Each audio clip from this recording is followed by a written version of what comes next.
let's get underway. We want to start talking about the biblical content. So, as we all know, translation of biblical content requires the source material, and especially when we're considering translators who are translating into their own language, one of the most important, if not the most important aspect, is how well the translator understands the content to be translated. If a translator does not understand the source material, how good do you think their translation can possibly be? Not very good. It all comes down to the foundation of how well do they understand the source. So yesterday I mentioned Open Bible Stories. This is what we call a condensed Bible overview. It's in visual format, so it can be available in text, audio, and video. And one of the important aspects of Open Bible Stories is that not only is it a useful tool for evangelism and for discipleship, especially for new believers, but it's a very good training text for new translators.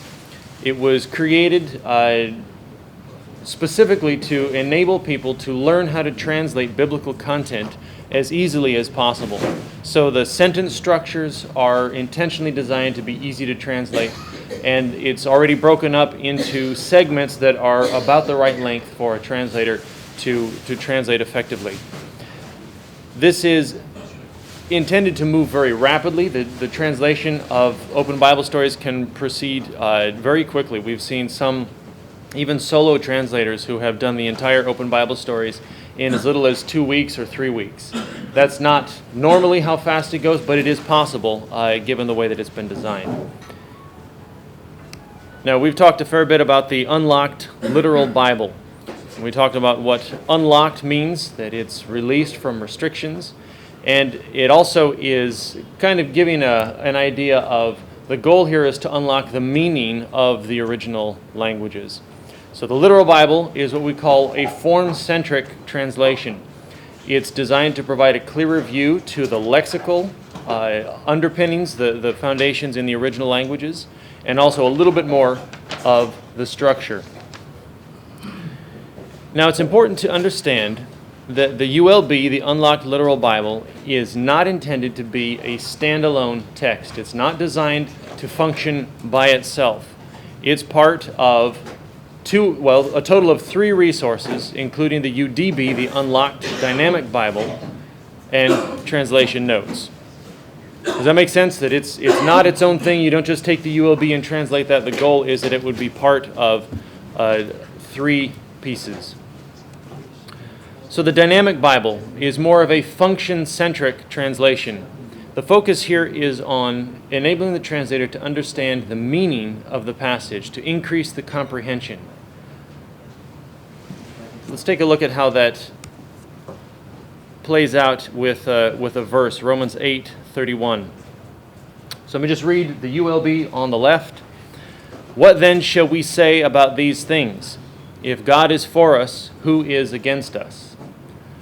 If you've read it in traditional English versions, that's pretty close to the way it comes across in a lot of English versions.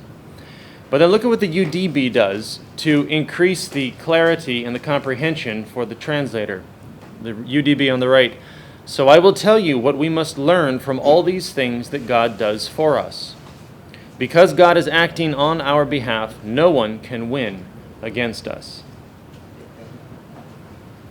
Now, we did a few of these exercises yesterday comparing the 2 back and forth with different versions.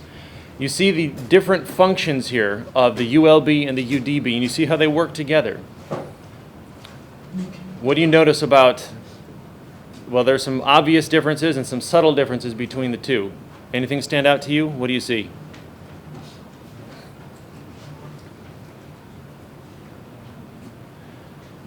UDB explain what these things are. Yeah. UDB explains a little bit more about what's going on. You notice the change in structure. The ULB is comprised of 2 sentences, both of which are questions. And you notice that the UDB has turned those questions into statements. Why would the UDB do that? Why would we do that intentionally in the dynamic version? Any ideas?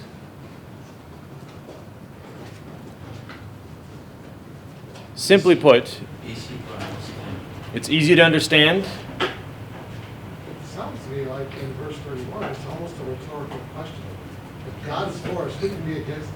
It's assumed. It's like you know the answer to them. So that seems to me that's why they put it in. That's exactly right.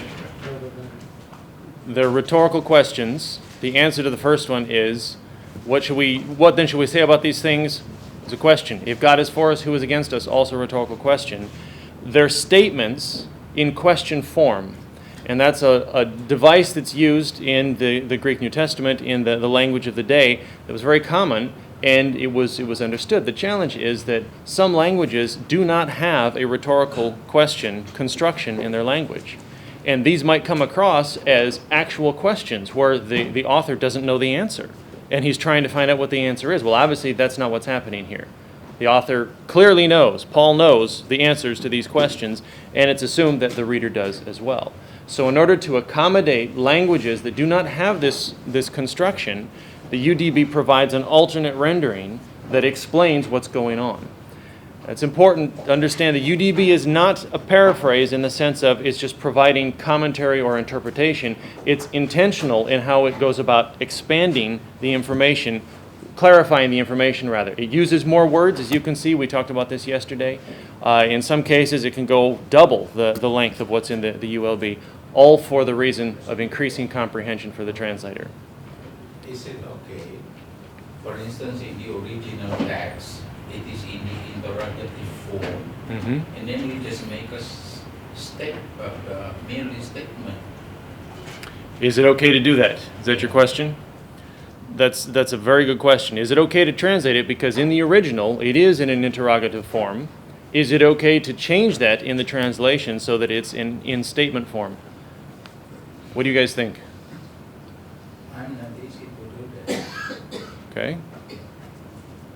Yeah, I think if using the rhetorical question will give a wrong meaning, then I think it's okay to use that statement. But first, of course, we must try to find the same or similar rhetorical question, not just, okay, we just translate it into statement. Does Indonesian have a rhetorical question Yes. construction? Can you do that in Indonesian? Yeah. So in that case, do you think for an Indonesian translation it might be better to leave that Yeah. for a general use Bible? Would speakers of Indonesian It's understand? more impressive, no? To Mhm. put it in that kind interrogative form, rhetorical form, Yeah, to attract attention for the reader. right, right. What will happen for languages? Go ahead. But I think it's all boiled down to in translation principle, two principles yesterday we learned. What is it? 2 points that Bertrand brought up. What are those two? Would you please repeat that yesterday? Yeah. Yeah. Yeah, discover the intended meaning of the text to be translated. Retell the intended meaning into the target language. Yes. So is that fulfilled by asking either rhetorical or non-rhetorical? It is fulfilled. It's concerned that, as mentioned, it's a bit, as I can see, there is a certain note of explanation. But since we have a question mark in Indonesia, I think that would be much problem for. But this is a good example of it. And but also concerned to, as you mentioned, the dynamic, which is related to dynamic function, which is related. You need to explain it, the intended meaning. You need to put it into the context of, let's say, our context. As we understand how we tell the language, but we are used to try to retell the intended meaning of the text. Correct. So sometimes we really need to come to certain phrase of explanation. Right. We cannot escape that. Try and understand. Let's try and consider this verse. If we did not have rhetorical questions available to us in our language, Can you see what would happen here in what Paul is asking? That first question, what then should we say about these things? That would actually come across to us something like, Paul doesn't really know what to say about these things. He's looking for help here. He doesn't know how to, what's really going on about these things, and he's confused. Explained by the text, really later on, through 32, verse 32. Correct. You and I understand that because we know what rhetorical questions are. Our language supports that. But if we didn't have that, this would be very confusing because that could come across as Paul really doesn't know what to say about all these things. There's something that needs to be said and he's not clear what it should be. And the second is even more concerning. If God is for us, who is against us? It could sound like Paul is actually afraid. There's someone against us out there. Who is it? We don't know. That's what happens when languages don't have these literary devices, these constructs in their language. It doesn't work. Now, Indonesian it does. In English it does. But consider there are hundreds of languages in Indonesia, and we should probably not assume that all of them have rhetorical questions available to them. They probably don't work in some of those languages. That's why we provide the ULB showing the original. This is what it said. It was a question, it was an interrogative, it was a rhetorical question, but we also provide the dynamic that explains it as a statement. So that if languages don't have that question structure, they can look at the statement and understand, oh, that's what's meant here.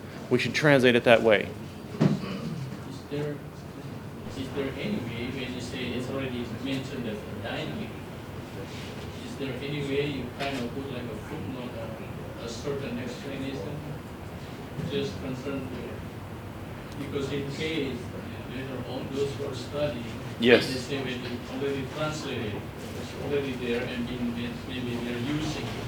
But later on, as the study goes on, people come and see that one and try to put it, let's say, curiosity in it, and then they try to see if there any more. Yeah. So if I'm understanding your question correctly, when a translator, let's say the ULB and UDB in Indonesian are finished, and a translator in another language in Indonesia are now using these two texts and they're creating their one translation from that. If they don't have the rhetorical question in their language, they would want to go with the statement form, but then your point is, could they put a footnote in at that point and explain that in the original this is an interrogative statement? What do you guys think? Is that a good way to go? My question is, have you ever come across any language that which have no rhetorical question? Yes. For instance, I would have to do the research and get the names right, but I know that this is a well-established fact in many languages that they don't have rhetorical questions. mostly in Indonesia we don't have. We do have. Maybe. Maybe. Even in the vernacular, we do have. That may be. I think the point here, this is a generally a well-accepted approach to solving this translation challenge. And what we'll find is that translation, especially translation of the Bible, is full of challenges. There are all kinds of questions that will come up. How do we do this? How do we maintain excellence in translation while ensuring that clarity is provided, that understanding is there? People sometimes when they study, and then when they have knowledge a bit about the original languages, then they will see the translation, and then they might go back and see the original language, how it's said. Right. Right? So, I think it's generally a good practice that when an adjustment needs to be made in the translation in order to preserve the intended meaning, that be noted in a footnote. I think that's a pretty well-established approach. So you remember the example we talked about yesterday in the Amazon rainforest.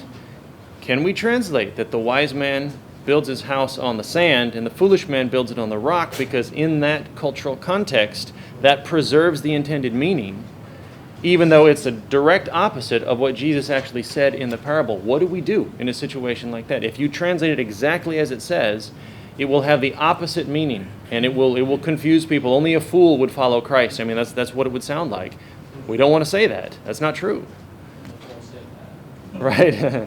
So in that situation, whatever translation decision is made, it's important that it be clear to the intended meaning, and that any adjustment that needs to be made to the text itself be noted somewhere so that people understand, here's what the original said that would miscommunicate. That's why we went this way, in order to preserve the intended meaning. Okay for now? All right. So we've talked about the literal Bible, the dynamic Bible, and then translation notes. This provides contextual information and translation assistance. So what we've done in the translation notes is identify when you're encountering in this particular passage a metaphor or an idiom or another construct in the original language that needs to be handled carefully. This is designed to complement the literal and the dynamic Bibles. It's also linked to Translation Academy. So when you encounter something in a passage that needs further explanation and actual training, and how do you handle this? How do you handle this with excellence and not damage the quality of the translation? It's linked directly to the module in Translation Academy that addresses that.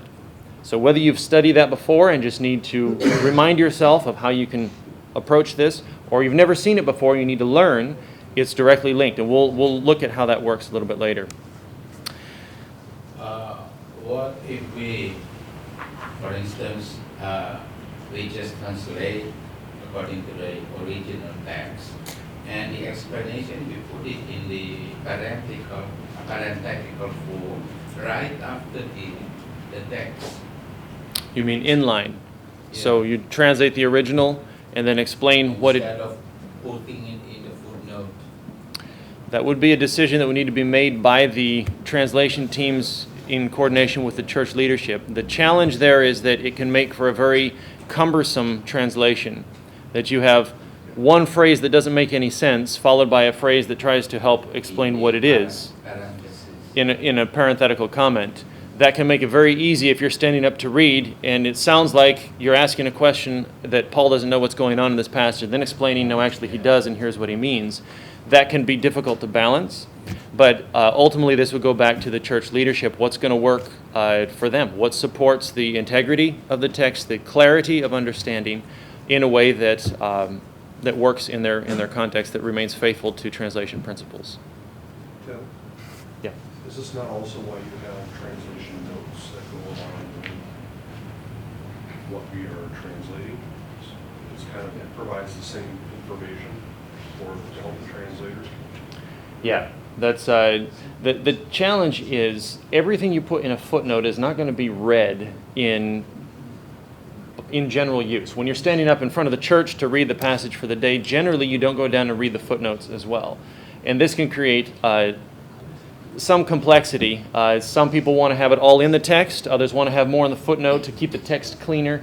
A lot of these are translation decisions that will need to be, in some cases, they're just going to need to try it. They're going to need to see what happens, what works in their context, understanding the parameters for what leads to excellence in translation. Anyway, we'll maybe get into some of that this afternoon. If we get a chance to start actually doing some translation, we'll have to make some of these decisions, and we'll see how it works.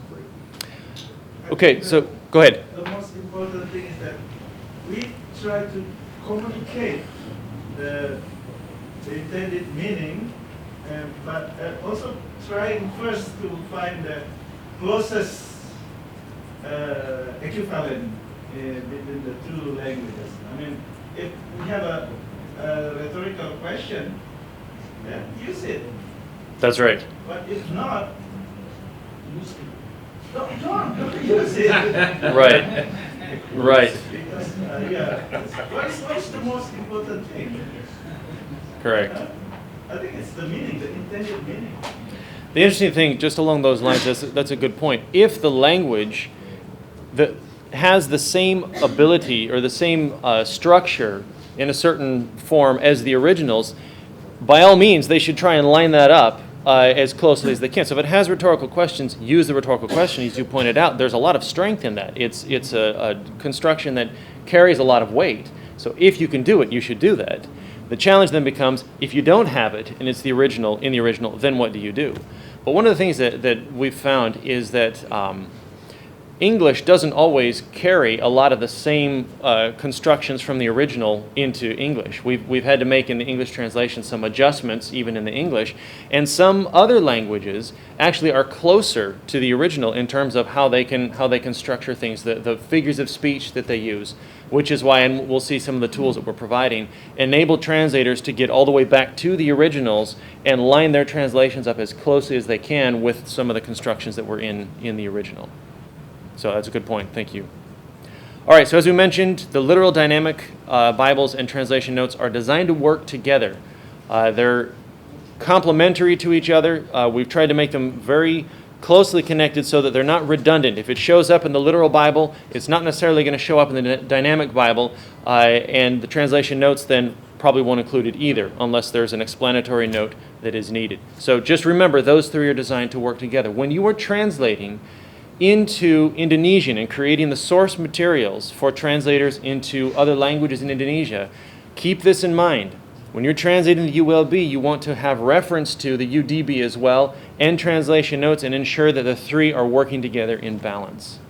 Now that can be challenging, but over time I think you'll see how these fit together.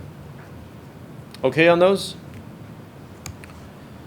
All right, translation words. These are also exegetical helps focused on key terms and the lexical assistance. So soon these are going to be linked to Strong's numbers, which will make it possible to have lexically tagged, is what we call it, lexicons. You actually be able to have a dictionary in any language that's tied to Strong's, which then will line up with the Greek New Testament and the Hebrew Old Testament. That's where we're going with this. This will greatly increase the ability to provide study resources for pastors, church leaders, and students of the Word in any language in Indonesia. All right, translation questions. These are provided at the chapter level for, I believe the entire Bible is already done. If not, it will be done shortly. The New Testament is there.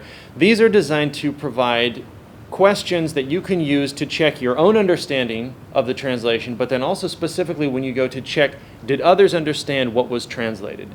This is very important to confirm that what was intended to be communicated in the translation actually was communicated. Now, an important point to note here, these translation questions are, they're important, but they're also generic, meaning they apply generally to all translations, but you should also be looking intentionally for what translation decisions did you have to make in the translation that need to be checked for comprehension. So for example, if we're doing this translation that does not have rhetorical questions, and you translate it as a statement, you're probably going to want to make a point to check, did they understand what that particular passage meant? Or the other way around, if you decided to leave the rhetorical questions in the translation, then you want to make a point to add to the translation questions and double check that the hearers of this understood those rhetorical questions as being rhetorical and not actual questions where the author is looking for information that he doesn't have.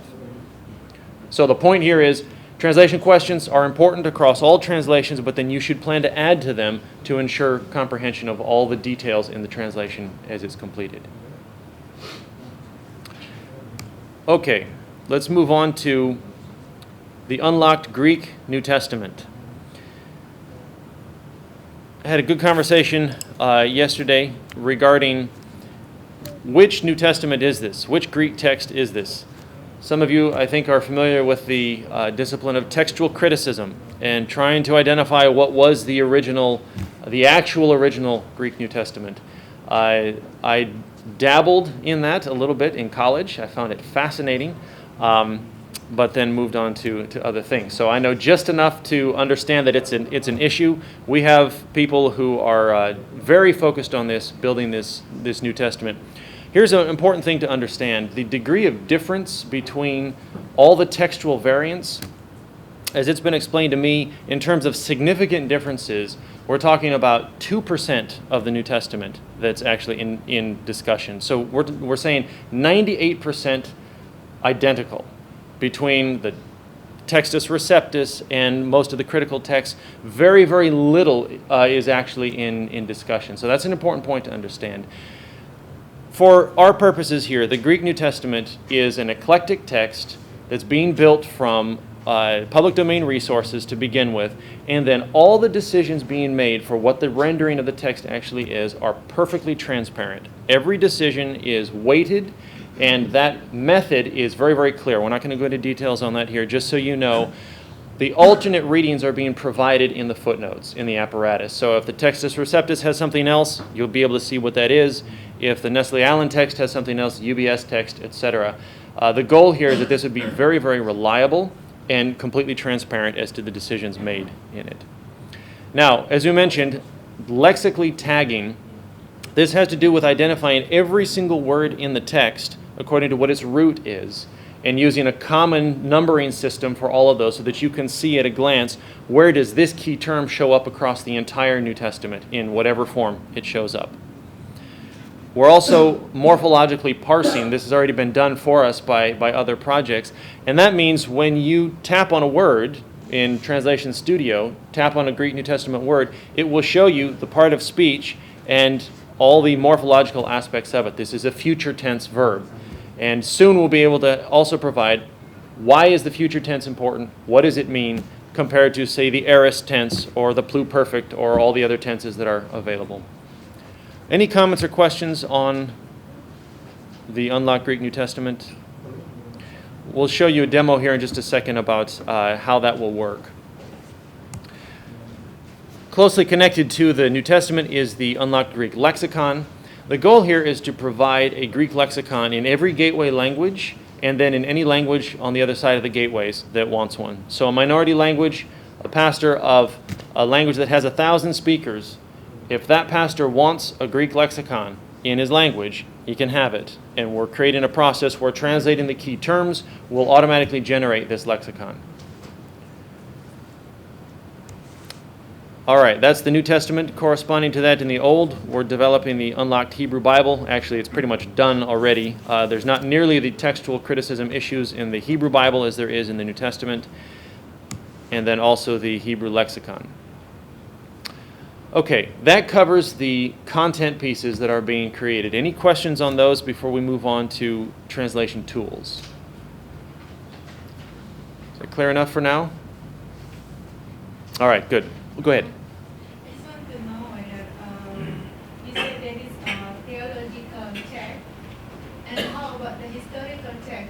Is that also needed for the translation? That's a good question. There are a lot of checks that we have not covered yet. One of the aspects that we're wanting to work closely with church networks worldwide is to understand what is effective in your context for how to check everything that needs to be checked. I'll show you in a little bit what we're doing to provide the most robust and full set of checks possible. So, for example, previous training approaches were designed to equip the translator what I would call with pattern recognition, so they could identify, oh, this is a metaphor. I recognize it as a metaphor, and in this language and culture, I think I should do this with the translation. But it does require, to a certain extent, that the translator recognize what's going on in the text. What we're trying to do is to pre-recognize everything in the text. So, for example, every metaphor in the entire Bible we're identifying in advance.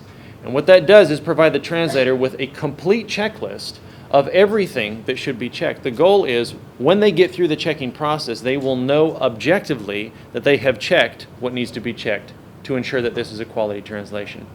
So historical checks those generally are going to fit in the translation principles, paying attention to what is historical fact. But as much as possible, we want to provide the complete list of everything that needs to be checked. I think it will go together, right? When you talk theology, there's maybe historical also is there, Mm-hmm. but it's not totally really separated. That's right, to a great extent. Theology is come up from the historic that's going on. Yeah, the theological aspects did not happen in a vacuum. They happened in a historical context. And so you're right, you have to understand both together. That's correct. All right, good. Let's discuss the translation tools, why we're building them, and what they're designed to do. Translation Studio, if you've not seen it yet, you'll get a chance to experience that today. This is under very active development. Translation Studio, plain and simple, is content management for translated biblical content. So whether that's open Bible stories, the Bible itself, and soon other biblical resources as well, Translation Studio is designed to enable you to keep track of where your translation is and then to check that well, get access to the translation helps to confirm the quality, and then to push that to Door 43, we'll talk about that in a second, for eventually publishing the content. Translation Studio is designed to run on mobile phones, Android phones, and Android tablets, as well as laptops, Mac, Windows, and Linux. We'll look at that later. Translation Keyboard.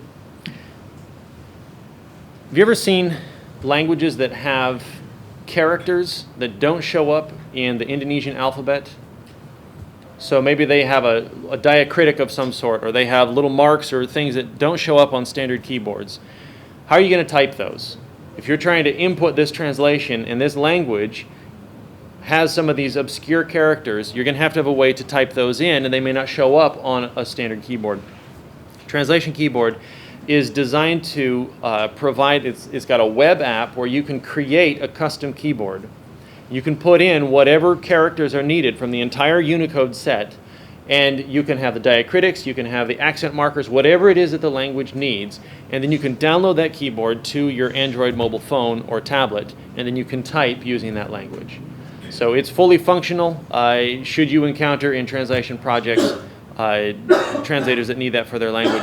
For our purposes here at the Gateway Language Work, we're probably not going to need this. Indonesian is a very standard language, very common, and we should be able to just type directly. Translation Recorder. This is another Android program that's designed to provide audio recording in any language. So on an Android tablet or a phone, but sometimes the tablets frequently have better hardware components, at least that's what we found. You can create audio recordings of translated biblical content. So we're using this, we're still developing this, but specifically for oral translation projects where they do not have a writing system. In order to translate, they have to hear it and then translate it out loud. And then this is a tool that will record that. Door 43. You may have heard us talk about this. The thing you need to know about Door 43 is that this is where translated content gets uploaded. This is the content management system. This also is under active development. The intent here is to keep track of all these translations so that you don't lose the data. Once it's there, then we're providing tools where you can publish that whenever the translators are ready. Unfolding Word we discussed a little bit yesterday. This is a publishing platform. You can publish to mobile phones. So there's an Unfolding Word mobile app at that website there. You can take that app, it's open source. You can turn it into whatever you want. You can have your own branded version of this if you want, or you can simply use the app as is, and published content then will be available on the app. It's also, the publishing engine will take the translated scriptures and publish them as an ebook, as a PDF, as a web page, really whatever is needed. That's the goal. This again is under active development. We know it works, but it's not an easy process yet. We're making that easier for translators to do the whole process for themselves. Understand we're going rapidly through these. The goal is to give you a big picture overview of all the component pieces so that when you hear us talking about Unfolding Word, Door 43, Translation Database, hopefully you'll have at least a basic understanding of what this tool is and why it exists. Okay. Yeah, Question. go ahead. Can you go back to the translation recorder? I have a question. Yeah. Does it have the capability to record verse by verse, or just what the speakers said? I mean, in my training, I encourage the translators to use the recording devices like a handphone or tape recorders, small tape recorders. But then the problem is, if they make mistake, then they have to redo all the recording. So it will be nice if they can just go to any verse Yeah. that needs correction without touching other verses that already okay. Yeah. You know what I mean? Yeah, it's designed to be quite flexible and to accommodate whatever the translation approach is. My understanding is that I'm not directly involved in the development of this app, but my understanding is that that kind of flexibility is built into it, that you go back and fix the section that's needed. So we've asked the developers to consider in building this is when we're going to do a translation, we might have a piece of paper and a pencil. And we're going to take that piece of paper and we're going to just write out the first draft and we're going to sketch it out and then we're going to go back and say, no, that's the wrong word. And we're going to cross that out. We're going to put another word in. And then you're going to read it out loud and say, yeah, okay, that's good. Well, now you've got a paper that's got all kinds of scribble marks on it, words crossed out. You can see what it is, but it's not the final version, right? You're going to create a final version. You probably type that in somewhere. We need Translation Recorder, and this is how it's been built, to basically be the audio notebook for translators. So they can go back and they can scratch things out in an audio format, re-record that small section. Again, this is also under active development. If you get in there and use it and find functionality that you need, we can put you in direct contact with the developers and get that built. Go ahead, Ken. I can show you where to get it. I have it on my tablet. And it does do that. And it also, because I was part of the team that developed. And I'm not a coder, but I help them. But what it also does, it's very nice, is that it actually names the file names, the book, chapter, and verse, so that it automatically increments it when we go to the next verse. So it really tries to make it a whole lot easier on the person that's doing the recording. And so I have that over when we were welcome to take a look at it, and we can give it to anybody else that's interested in having it. Yeah, if you could bring that down even this afternoon, and we'll probably do a demo of that, that'd be very helpful. Good. All right, thank you. Any other questions?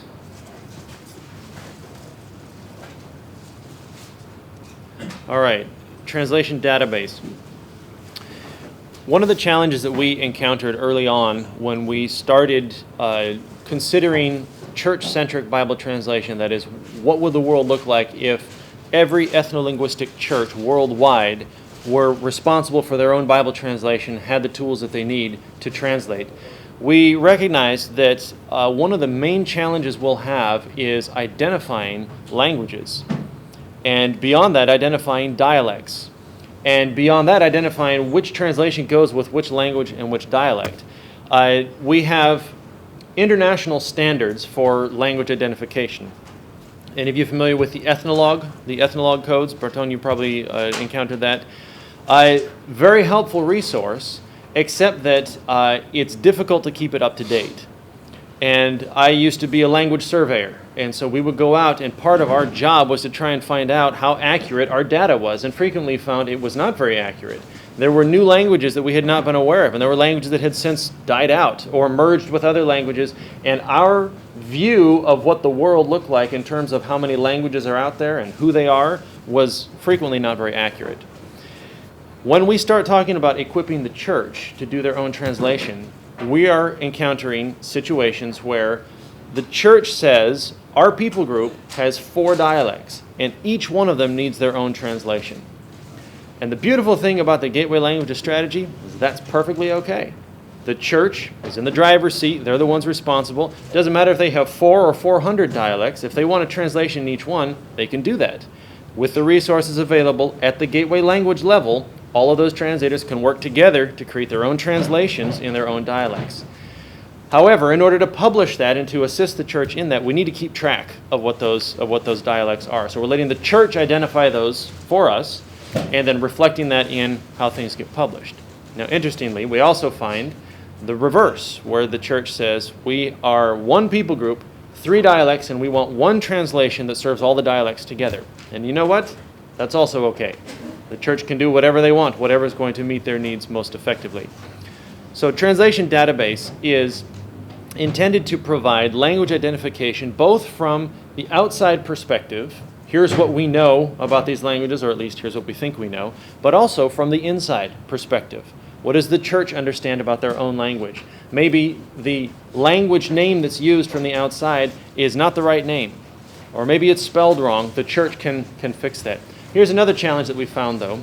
Sometimes the church is not even aware that a translation is complete and available in their language. Can you imagine that? We found this in South Asia, where new translators showed up saying, we do not have the Bible in our language, we want to get started, we need it right away. And when we went and looked at the research, we realized their translation had been published recently, they just didn't know about it. And so we were able to tell them, we have good news for you, there actually is a Bible in your language, would you like to try it? Oh yes, absolutely. So it's what we call a two-way street, right? Information from the outside may be beneficial to the church, but information from the inside will help us understand what's going on globally more effectively. All right, that's Translation Database. Translation Core, this is coming soon. This is computer-assisted translation checking. And we'll talk a little bit about this, but any of you familiar with the concept of artificial intelligence? So this is computers basically teaching them to be very, very smart, is the basic idea. What we're attempting is to use machine learning, some degree of artificial intelligence, to help strengthen the ability of the translator to check their work. So most computer-assisted translation has focused on the drafting stage. Have you ever used Google Translate? Google Translate provides a draft. It does not provide any assistance in checking your translation. As you can tell by looking at most of the translations coming out of Google Translate, there are all kinds of mistakes in it. What we're doing is we're taking the computer power and we're shifting it to the checking stage to help the translators see what's missing in their translation. So, for example, if we take the Greek New Testament, and remember it's lexically tagged so we know where every key term exists across the entire New Testament, we can then enable the translator to see, did you cover all of these key terms? So if a key term is missing from a verse, the computer can alert the translator, you want to check, it looks like a key term is missing from this verse. So that's kind of the tools that we're building with Translation Core.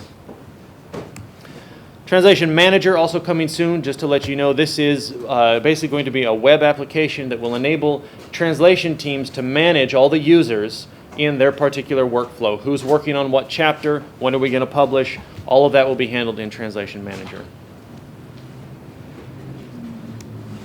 All right, with me still? I know we're moving fast and it's early. Let's move on to translation training. We talked a little bit about this. Barton worked through some of the key principles with us yesterday. Want to extend just a little bit to what is Translation Academy, why is it provided, how is it structured, and how is it going to help you and other translators. The goal of Translation Academy is to provide the essential principles for effective Bible translation in every gateway language.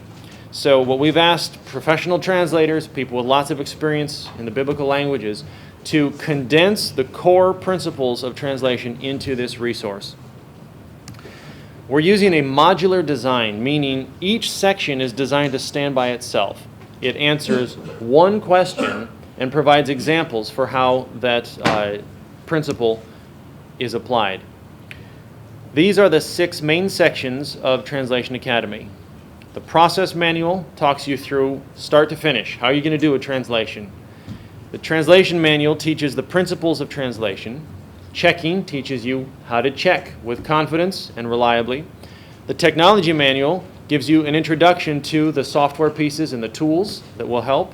The audio manual are the principles for how to record translations effectively, how to get the best quality with the lowest cost hardware, all of that. And then the Gateway Languages manual, this is particularly important for you. What's different about a gateway language translation from a translation in other languages? How does that affect the work that you're doing? So you'll want to be very familiar with that. Okay, later, either today, this morning, or this afternoon, we're going to get the computer set up. Translation Academy is installed on it in Translation Studio. We're also going to give you the PDF version of that. Let me just briefly go through. This is the table of contents from version 4 of the Translation Academy.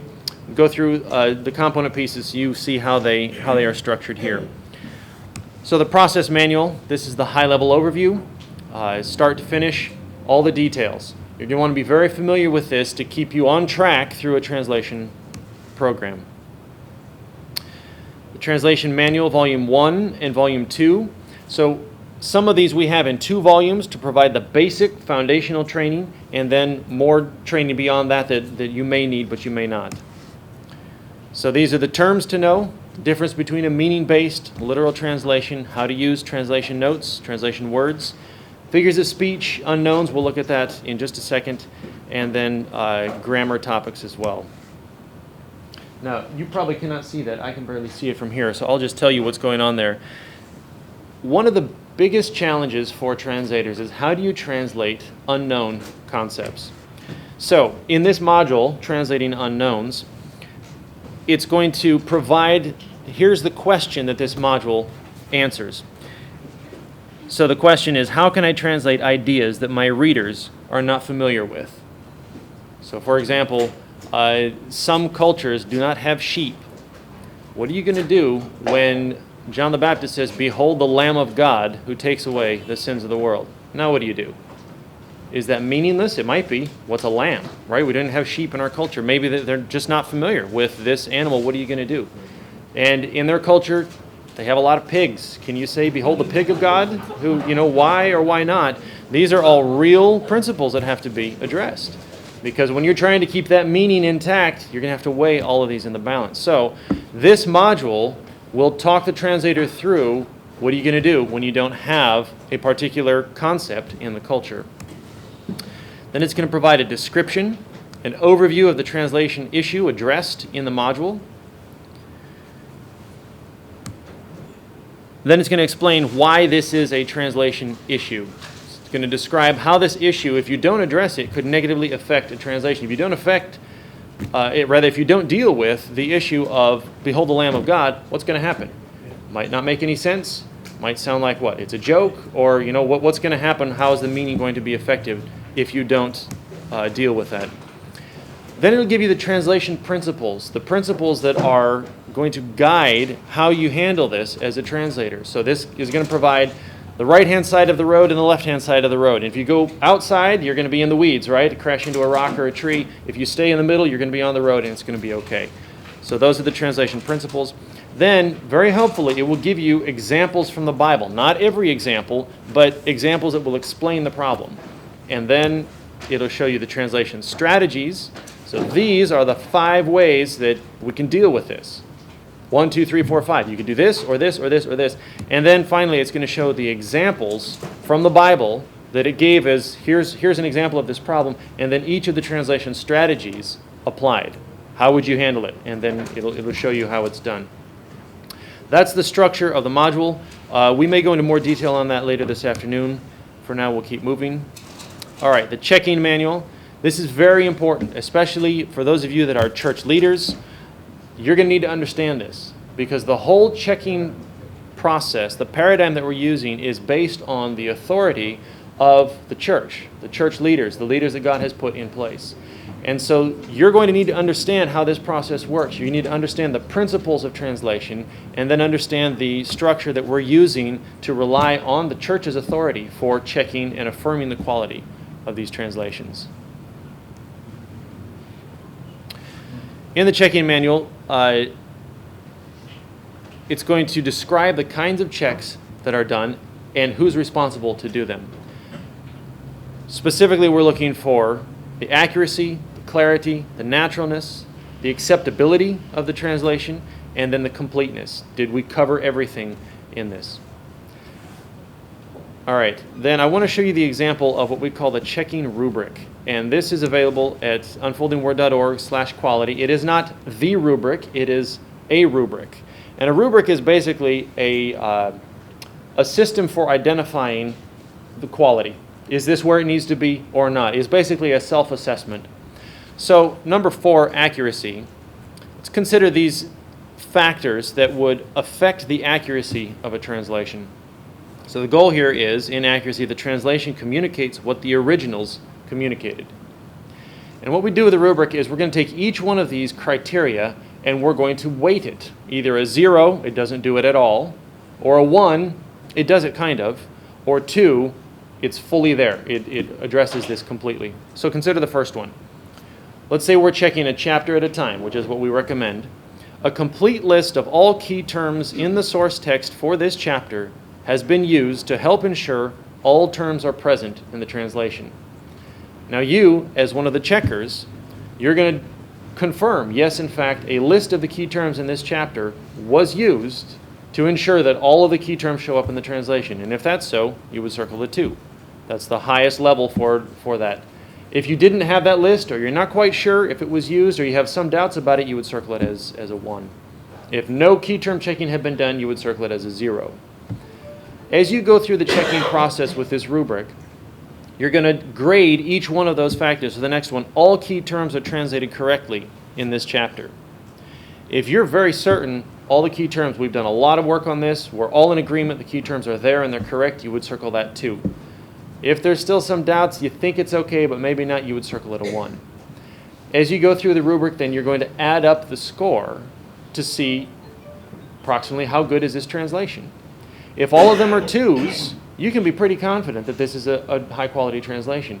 If you have some 1s and 0s, you're going to want to circle back and revisit those issues and get those to a higher level. So it's a somewhat different approach for how to do the checking, but so far initial results, we field tested this in a couple parts of the world, suggest that this is very valuable for you to understand how good is this translation, and when it's not where it needs to be, how do we fix it? What are the areas that need to be addressed? All right, the technology manual. As we mentioned, this is how to use Translation Studio, Keyboard, Door 43, and Translation Core. Just so you know, the technology is being developed every single day. It's being improved, refined, and so it's very difficult to keep the technology manual up to date. If you find things that don't look the same in Translation Studio as what's available in the technology manual, don't worry about it. It just means that we're going to have to keep the materials up to date. We may actually move the technology manual into the app itself to keep it more closely tied with how the app is developed, but I'm just telling you, expect some differences there. Then, as we mentioned, the audio manual, everything you need to know to record Scripture cost effectively and with the highest quality. And then finally, the Gateway Languages Manual. This is a different approach. We've talked a fair bit about that here. For example, in other language translation, we encourage translators to use what we call blind drafting. This is not a new concept. It's been used for many years. It's basically to get you away from doing a word-for-word translation. If you do that, your translation is going to be very cumbersome, difficult to understand. It may even miscommunicate. Instead, translators should close the source text. After they've read it and consumed it and understand what's going on, close the source text, look away from it, retell it in your own language. That's going to give a much more natural structure. And then you go back and you check, did you get all the key terms? Did you get the key points? But it's going to generally result in a far better quality translation. For GL translations, we don't do that. And the reason is we're trying to preserve the literalness of the unlocked literal Bible. We need that literalness. We don't want to retell a rhetorical question into a statement in the literal Bible. We actually need that to be there so the translators can see what the original said. In the dynamic Bible, to a certain extent, there's a little more flexibility there, but the point is we don't want to introduce idioms or figures of speech at the gateway language level that would be difficult to understand for OL translators on the other side. So all of that is covered in the Gateway Languages Manual. That's the overview for Translation Academy. The last thing that I want to go through is the quality assurance model that we're using. It's fairly straightforward, but you'll need to understand what we're talking about so that we can all stay on the same page. So this is the question that we frequently ask or are asked. How can we assure the quality? How can we assure the quality of a translation? And the first thing we do is we reword that question to this. How can we enable the global church to assure the quality of their own work using meaningful metrics? And what I mean by that is, how can we enable the ethno-linguistic church, the church in each people group, to assure the quality of their own translation, but to do so in a way that others can understand where they're at in this process. What is the quality? We talk about two components of this, the authority for affirming the quality of a translation, and plain and simple, that belongs to the church. The process, this is where there's a lot of work being done to develop effective processes for checking, a lot of different approaches to this, and that's perfectly fine. We want to talk about the authority levels that we're using. We use a 3-level system. Authority level 1 is the affirmation by the translation team that the translation they've done to the best of their ability is in line with the statement of faith that we use, which is very clear, very straightforward. It's Christian, does not allow cults to be a part of this, but it does allow all denominations to work together equally. And that the translations have been done in line with the translation guidelines. Then, once the translation team has done their initial translation and they've checked it to the fullest of their ability, then it goes to the affirmation by the community. And this is both the community of people who speak that language, and they're checking for naturalness and clarity. Is this our language? Does it communicate clearly to us? And also the pastors, leaders of the church in that people group that speak that language. It's very important that pastors from many different denominations have a chance to look at this, to confirm that the translation is accurate, but also not denominationally slanted. So one example of this, I was in Ethiopia recently, and 2 different denominations were working together to do a translation.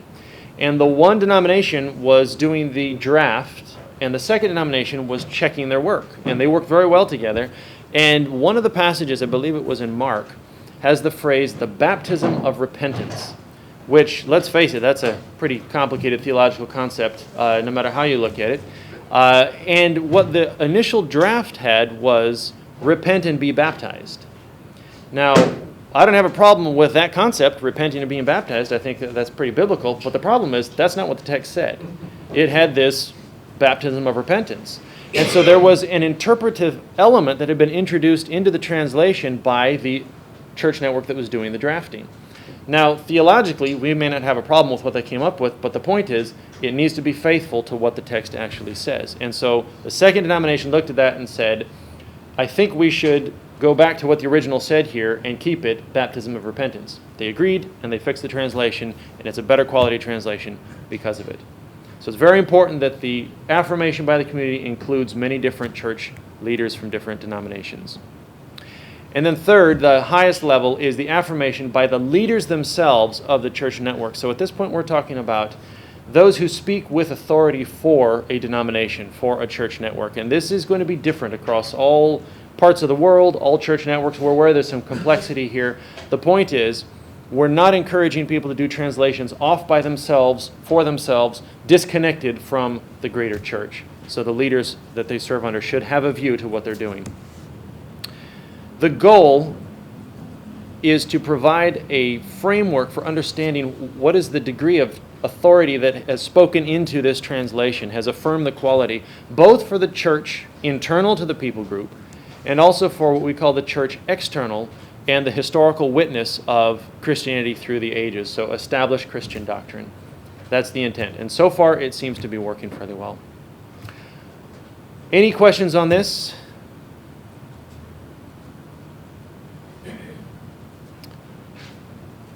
All right. Go ahead. Would it be okay, for instance, to a certain given tribes of people, and you translate the lamb into pig? Would that be okay? What do you guys think? The question was, back to the example I had given where a people group does not have sheep. Is it okay in that context? You got to understand, The pig of God. in that context, the pig there, and I was reading about this, it had many of the same cultural values and similarities of what the sheep did in biblical culture. The pig was very similar in that culture. So do you think it's okay? Can we do that? They don't have sheep. It's not going to make any sense to translate the Lamb of God. Can they replace it with pig of God?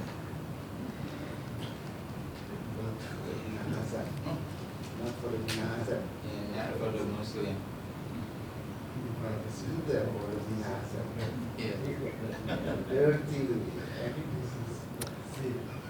Let's- I would say probably, I would choose a different animal. At least here in Indonesia. In Indonesia, I don't think it would work. I don't think so. No. Again, it's intended the meaning, what is the meaning of the target language of the pig? So Yeah. if that doesn't convey the intended meaning, then don't use it. While there might be some similarities that you mentioned in that culture, I think the animals themselves are very distinct from one another. And so it'd be better to introduce sheep I to the think we people. can maintain the word sheep, Yeah. but give more explanation to the congregation that this kind of animal is found in the Middle East, for instance, and it is functional for a ceremonial for sacrifice and so on and so forth. Just give explanation, but maintain the word, the original word.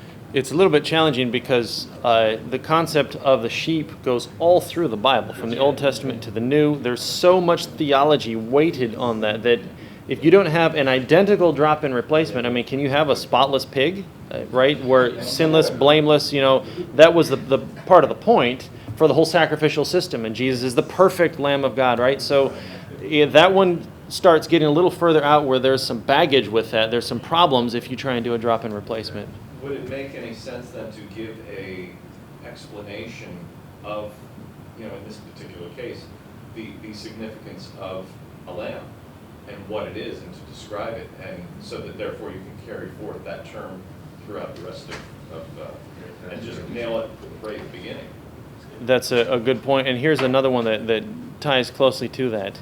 We live in the 21st century, and what I have found traveling around the world is that one thing that goes very far and very fast is movies.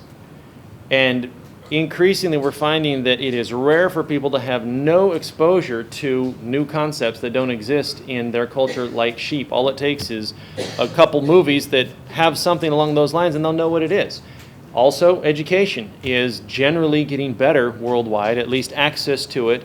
The ability to understand what something is a whole lot more available now to more people. So this, in many situations, is becoming less of a problem if you provide some good explanatory resources. Before we break for coffee break, let me just give you another translation dilemma that we encountered recently. This was in the Middle East, where a group of translators had run into a real problem. And you recall that going into Jerusalem, Jesus rode on a donkey, the colt of a donkey, right? And the translators were really struggling with that, and they wanted to know, would it be okay if instead we translated that Jesus rode on a camel going into Jerusalem? And the reason for that, they said, is because it's quite embarrassing for someone to be on a donkey. It's not very. It doesn't communicate respect to Jesus. It communicates disrespect, and that's not the intent. Being on a camel would make a lot more sense. It shows proper respect for God, right? For Jesus Himself. So would that be okay? And what do you guys think? How would you counsel them? Using the donkey, it carries the historical tradition of that riding on a donkey and a horse, two different things. Mm-hmm. Camel, Yeah. two different things. Because Jesus purposely chose that kind of animal, because in the Old Testament, if a messenger come riding on a horse, they would think that it is a war signal. But if it is on a donkey, riding on a donkey, it is a peaceful, peaceful purpose or signal, symbols. Mm-hmm. So we cannot change that one. Okay. I was going to say, wasn't it of even more significance to fulfill prophecy that he was coming in on a donkey as well? We have two very weighty arguments to consider here. One is that this is a historical fact. We may not like it, but Jesus rode on a donkey. Not only that, it had been prophesied centuries before that he would ride on a donkey. We're in a real bind. 1 year later, I went back and visited these translators. You know what? They were still stuck on this question after we'd explained it to them, and I didn't understand what was going on. And they said, here's what you need to understand. In our culture, the only time a man would ever be on the back of a donkey's colt is if he has been caught in an immoral relationship with a woman and they are shaming him publicly. So if we translate Jesus rode on a donkey's colt into Jerusalem, it will look in this culture like he had been caught in an immoral relationship, which is not true. And that will miscommunicate. Now what do we do?